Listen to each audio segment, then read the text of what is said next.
अस्सलाम वालेकुम नाज़रीन।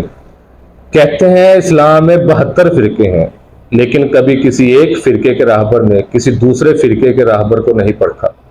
ना ये कहा कि ये इख्तलाफ तो फरुआत पर मबनी है।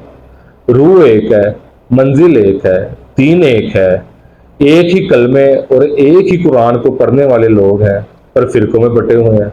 उलमा कराम से सवाल करो तो वो कहते हैं हमें मालूम है सब सूरत हाल, असल दीन तो है भी आसान, पर हमारा अब है ये कारोबार।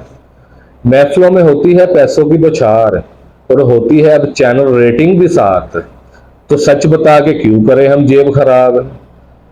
सब उल्मा की है अपनी अपनी किताब, पर किसी का नहीं किसी एक पर भी इत्तेफाक।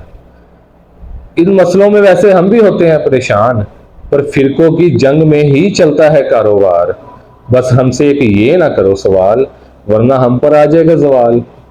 नाजरीन, उलमा कराम ने लोगों के अंदर डर ही इतना पैदा कर दिया है कि ये डर हमें अल्लाह से मोहब्बत ही नहीं करने दे रहा।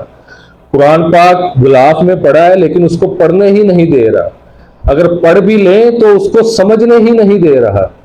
खुद उलमा कराम बड़ी बड़ी गाड़ियों में बैठ के लोगों को सादा जिंदगी गुजारने की तलकीन करते हैं। इनको यह समझना पड़ेगा कि कव्वों पर असर डालना मकसद हो तो बज़ाहिर खुद भी कव्वा बनना पड़ेगा।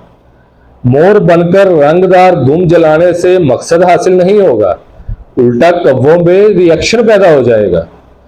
और लोगों को भी समझना चाहिए कि खाकदार झाड़ियों से बचकर निकलना ही तकवा है।